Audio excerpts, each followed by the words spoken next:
Hello everyone, this is Ross from Retro Dream Beam. I'm an eBay seller full-time. I've been doing this with my fiance Netta for more than 3 years now. Don't forget to like the video and subscribe to the channel. So I'm about to go into what we're shipping out today on Wednesday, but I wanted to do some other stuff. We had 3 different packages that went missing in the past few months, and today another one came in. So I'm just going to jump right into it. So the first item was going to be one of our Costco Pokemon. It was like the treasure tin set with Eevee, randomly goes missing at a post office. We think we know what happened with that one, but it was finally the time where something went missing, so you have to wait for 30 days. I went into my post office, had them check the tracking last month, and they were like, okay, it's missing. Go ahead and file your claim. You have to do it online. So we had to dig a bunch to find the ground advantage. You get up to $100 for insurance. Big obnoxious form you have to fill.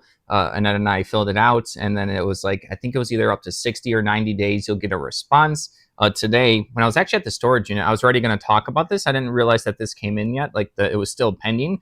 But right over here, I can't show it because it's going to have like a ton of personal information, but apparently they send you a check, I guess. So this check was for $107. They also sent like a little piece of mail, like a sheet that said, talked about the information. I think Annetta asked for 113. She wanted the shipping to be included. She didn't know if it was or wasn't with Ground Advantage. This is the first time we've actually used the Ground Advantage insurance. So I was super happy about that because I was really upset about like that package going missing suspiciously when everyone knows that Pokemon sealed cards are worth a lot of money. We had that. I'm pretty sure we had it all like opaque and sealed and stuff. So I'm not sure how that went missing, if that makes sense. I'm not making any accusations. I'm just saying that, of course, it was the Pokemon cards. But we got our money back, so justice was served. That felt really, really good. The second item was going to be a little... it was about like 3 or 4 weeks ago. There was a Milton Bradley, just a little board game miniature figure for one of the Milton Bradley games. I didn't have it specifically identified. It sold for like $4 or $5. The person was actually very patient. The eBay customer, they waited all the way up to like day 30 to put it in a claim, because I think at some point it's too late, on eBay's, whatever terms of service or whatever. At some point, like someone can't return something, after 32 days. They can't tell you 2 years later that, there's issues. So there is a time frame for that stuff. So they put in a request that their item was missing. Also, like the 30 days went by. I asked Annette if she can fill out the form, but she's like, oh, it's such a low amount. I'm like, I know, but like it just bothered me. We talked through the customer. They still gave us a neutral feedback, so that I was like, oh, that was painful. So I think we tried to contest it or whatever, but I think the feedback was actually like properly done by the customer. So it was a little frustrating. We did everything. We got it shipped within, I think it was like 6 hours of purchase. Our post office got it sent out within like a day, less than a day. So it was frustrating that all the back end was where it was being sent to, is where that one just like disappeared into the void. And then the third thing that happened was today I got one for someone sent a nice message. Hey, it was the miniature bag, the like portable one. It was like a tan or brown color. It had I don't know if it had foam in it or not, but that one's gone missing. It has not been 30 days. It's only been like 8 or 9. It has to be 30 days from when like the last real tracking like scan happened. I don't think it's business days. It's just 30 days. Those like automatic machine, like in transition to the next place, those that don't actually count for renewing the 30 days, if that makes sense. It's like where it actually last got. It looks like it's at their the customer's post office. So I did tell them a couple reasons. I'll explain to you. I know this is a long story. I got a lot going on today. Normally I don't ramble this much, but I thought maybe it'd be interesting than just the what sold video, because this one came in and then like the check came in for that. So I just thought it was interesting for people, and it's interesting for me too, like documenting like the first time this actually worked out for us. So I let the customer know, like, hey, I'm sorry, like eBay's giving us all the way up to the 20th to resolve the issue with the customer. I clicked on like update the tracking. I'm not sure if they already have the tracking. I always do that, just like update the tracking. You can send it to the customer. And then I sent them a message. I apologize. I said it looks like it's at their post office. So I know it's a pain, but if they have the time to maybe to go in and check, give them the tracking number and see if it's there. It's not at their distribution center. It's like within their zip code. It's probably there. They even had like an attempted delivery, and then it kind of went blank from there. Also, within that same paragraph, I think I first said something like, "I'll get you covered by the 19th. I'm just sitting here. I just have to hope and wait that your item gets delivered." I told them like I can't do anything for claims until it's been a 30 days. So I was like, it's not till November 15th is when I can actually do a claim like that. So I apologized once again, asked them if they can go into their post office, and I said I'll get their money back by the 19th. eBay wants us to close it out on the 20th. So there was something that happened to us a couple weeks ago. I think I already talked about it. So there's a new policy. I think it started in September. If you use eBay shipping labels and then you refund a customer for an item not received, which is what this person is asking about the miniature bag, and it eventually gets delivered, you can call up eBay and then they will actually get your money back. And we did get our money back for like this like stove top. It was like a $10-12 sale. I was just curious how the whole process worked. Talked to the person on the phone. I was like, well, is there any way for us to do this without the phone call? They said no, the phone call is the way to do it, at least for right now.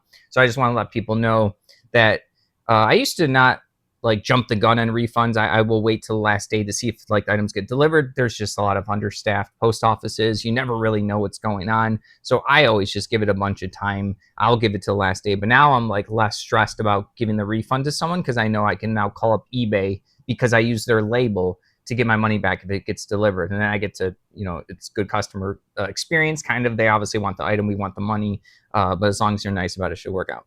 Okay, so that's enough about that. Now I had some other storage unit drama. So the storage unit, I have these carts that roll out and they have wheels on the bottom. It's all good. So I can actually squeeze in some extra shelves in my storage unit. Eventually, over the long course of time, I just haven't spent money on more shelves in a while. I want eBay to pick up a little bit before I invest a little bit more into it. They'll have these wheels on the bottom, and every time you buy one of these shelves, one of the wheels will have that little clicky knob, right? So it locks in place. I don't ever need these shelves to lock in place, so it's just one of those wheels comes like that. And then occasionally, when I'm moving around in the storage unit, moving around like a dang animal, my foot will hit the little clicky thing, so it locks it into place. I'll be like moving items, boxes, they'll like push against it, and I'm not paying attention. When it gets time to move the cart back into place, I'll move it a little bit. I'm aware that this can happen, so I'm always careful about it. But even moving it a little bit, if I have a bunch of boxes on, you hear like you hear like noises, like it's resistance because the one wheel is locked. Eventually, over time, if I do it enough, the screw gets bent on the bottom of the shelf, and then it's if I don't take it out soon enough, when I tried to, which happened yesterday, one of my shelves. This happened to one of my shelves a couple months ago, and now this one happened again yesterday. I didn't talk about it, just didn't have time. But it will snap off, and then the screw, like probably like 1 to 2 inches, is stuck in the bottom of the like shelf, and there's just I don't have any tools. I've asked the storage unit people there who have a bunch of tools. We can never get these like screws out. They're basically stuck. So then the shelf becomes a static one, which is fine. I had a spot for a static shelf, so I got to put it in a spot. I'm like, okay, cool, no more wheels. But then I saved all the wheels and stuff because I had this other shelf broke. I thought, and I'm gonna put some pictures up here. So I thought, I was like, okay, well, I still have one shelf with a bunch of like each shelf of these two shelves have one part on the bottom that's messed up. If I transfer over the messed up little screw one, because it still stands straight, like the little bump on the bottom of the thing is like a centimeter, so like it can still stand straight when I have stuff in it. I was like, I can actually move one of these silver poles over to the black pole, and then take the black pole, move it over to the silver one, and then screw in a wheel, and then I have the wheelie cart is now fixed, but it's gonna be, I think it's gonna be like 3 black and 1 silver, I think is the one that's still wheelie. So now I got my wheelie cart back, and then my other static one is still gonna be fine. So I like to think of these like creative solutions when I'm dealing with the storage unit. That took like an hour and a half because I had to take off all the boxes from both shelves, make a bunch of room, make sure I'm not in the way for other people. Of course, I rarely see people at the storage, and of course 2 people come in today, and I'm like, I was just thankful that I actually thought about someone potentially coming. It's like super rare. Like 1 out of every 100 times I go to the storage unit, I'll see like 1 person, maybe, at least within my section of it. So of course there was 2 people today, so I'm glad I pre-thought about it to not be like annoying and having shelves in people's ways. Had to rebuild all the shelves, put all the stuff back in, had to test it. I was just lucky that even though they were 2 different brands of shelves, like the thickness of the rods were the same, and then the height was the same. Everything worked out. The wheels still worked. They were interchangeable, so I got lucky with that. So I know that was a bunch of rambling. So now I'm going to jump right into what we sold today. So pretty good day back half of yesterday, and then early today it was pretty decent. So first up is going to be this Walt Disney right here. This is going to be Winnie the Pooh. I have a bunch of stories with these items too, so pretty rambly today. Disney, Walt Disney, Winnie the Pooh. This is going to be like some storyboard educational thing from like the 80s or 90s or something. This was an interesting one because Ned and I went to this like we were like traveling or just in a random town. I forget, but Ned wanted to go to like a what are those, like the flea markets or whatever those I can't think of, antique malls, right? So this is like a smaller one, probably only a couple hundred booths, not like the ones that have like 10,000 booths. And then she ended up finding I found while I was just looking, stuff was like just way too expensive. Everyone was asking for like more than eBay prices for everything. So I just found nothing to flip. Or I found a couple of ephemera things, but that's about it. You know, it was a bunch of time. We were there for like an hour and a half. She found someone that had a bunch of these like educational things that were like it was like garage sale prices. It'd be like a quarter, and for like 100 things in a bag and stuff. So we go up to the register, and the owner was kind of salty that Annetta found stuff because they kept talking about, they're like, oh, this stuff is kind of like too cheap. I can't believe they put it for this cheap. Like, you're really lucky that you're getting this stuff. Like, they just dropped it off too. This person just dropped it off. They just wouldn't stop talking about how cheap like Annetta found this stuff. I thought it was like a little rude at the time. I didn't say anything. I was just thinking like, yes, people get to price what they want to sell, and people get to pick it up. So that was crazy to me. Sometimes people say like crazy stuff. Obviously, so we've done pretty well with all of the educational stuff that I got. I listed all of it within a day or two.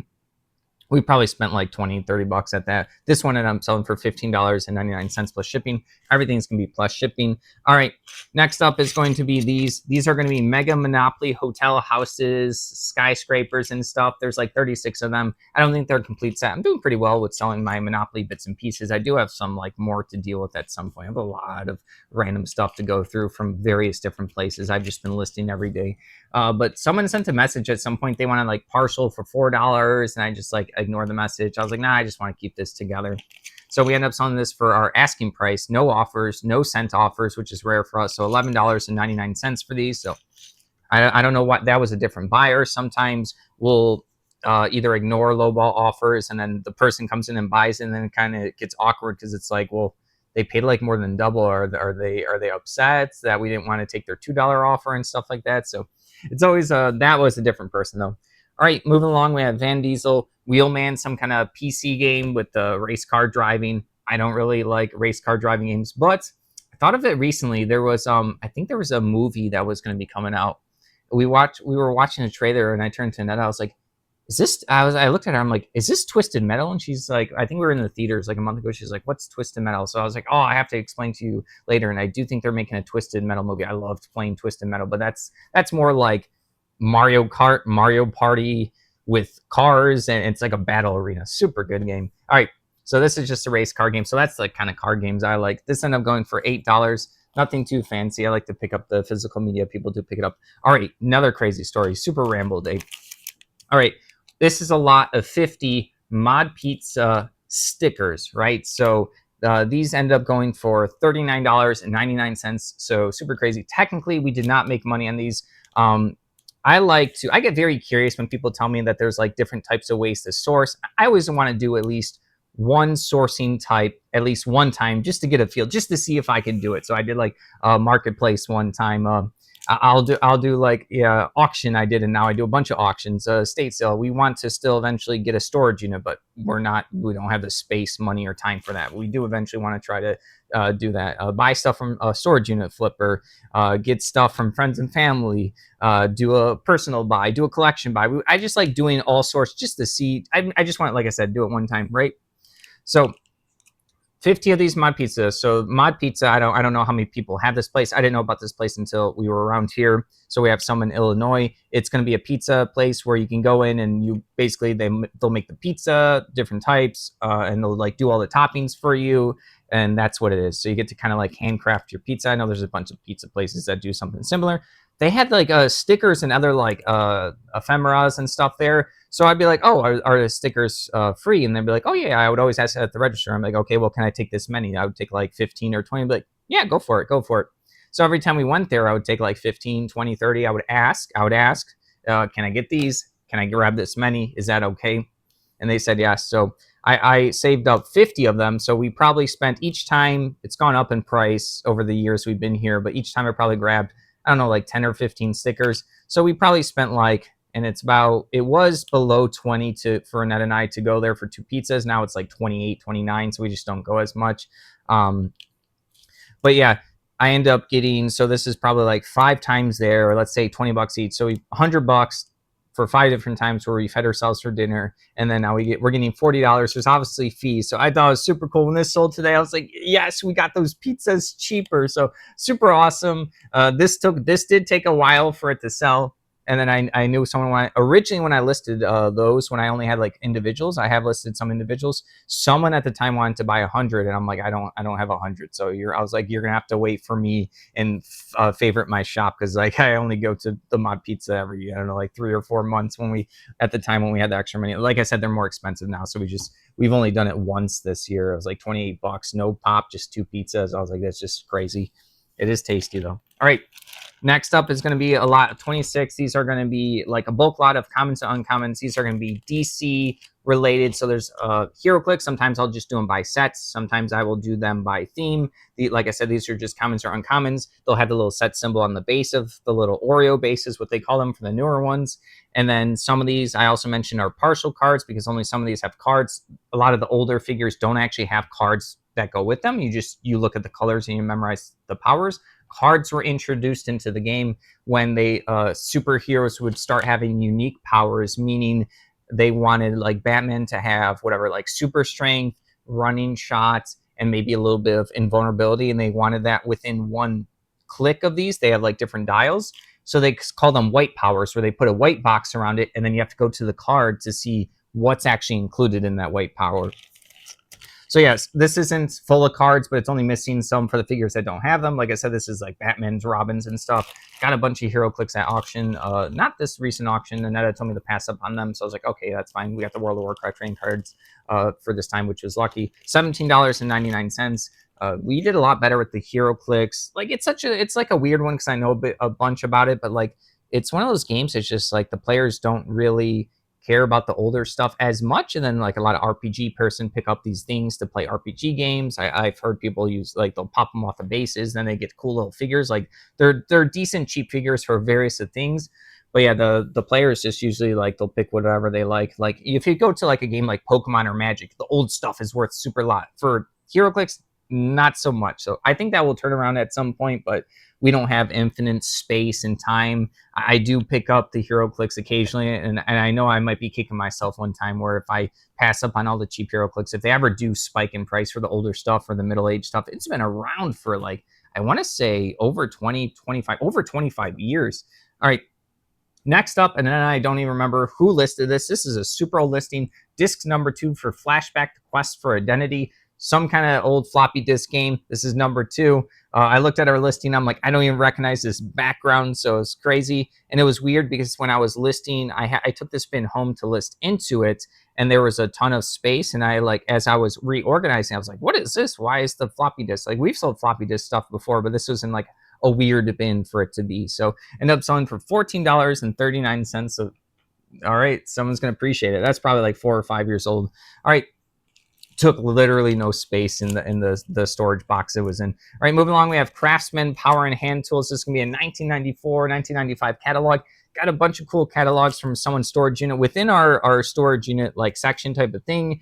They were going through all their parent stuff. They had like 3 or 4 of them, and then they were like stressed, and they like spent a week to clean it out. And then we bought like some of like the scraps and stuff from them, a lot of stuff they wanted to keep and still go through. Got a bunch of cool catalogs, and magazines and stuff like that. So a lot of the fashion ones sold quickly. This is a tool one. This ended up going for $14. People like to go through and look through the catalogs. All right, last item for the day is going to be a lot of 3 of these. This is the same person. They probably spent over $200 in the past few weeks. They like the Civil War miniatures. I got a big giant baggie. They were these 1 out of 72 scale plastic miniatures. They were like Civil War. They were Napoleonics. And then they were also like, I think, some Revolution, and I'm sure there's other wars and stuff. So like huge bag. It took a long time to organize. I got rewarded for doing it. I listed these probably like a month or 2 ago. So like they sold relatively quick. They kept spending $15 for a pack. Some of these are like 91, another one's 80, another one has like over 100 in it. So they sent me a message. They were like, it was like a heartwarming message. They were like super appreciative that I listed this. They said, let me know if you get more of this stuff. And I was like, I don't know. I was like, I told them, I was like, everything I have is kind of like a mess right now. I'm just grabbing stuff and listing. I did let them know I'm listing every day. I took down their little account number and I said, I'll message you if I get some more stuff. But yeah, I said, I'll keep an eye out, but like no promises anytime soon. There's just like a lot of stuff I have to go through. So $45 for that, repeat customer. All right, that was a lot of rambling. We'll see if people appreciate the rambling. Normally, I just talk about like what sold real quick. Oh, Annetta's, I didn't even realize this. Annetta wrote me a note about the about don't throw away the check from the insurance from the Ground Advantage. I just realized that right now. All right, thank you for watching. Don't forget to like the video and subscribe to the channel. If you'd like to help support us, take a look at our links down below. Hope everyone's having a good week so far.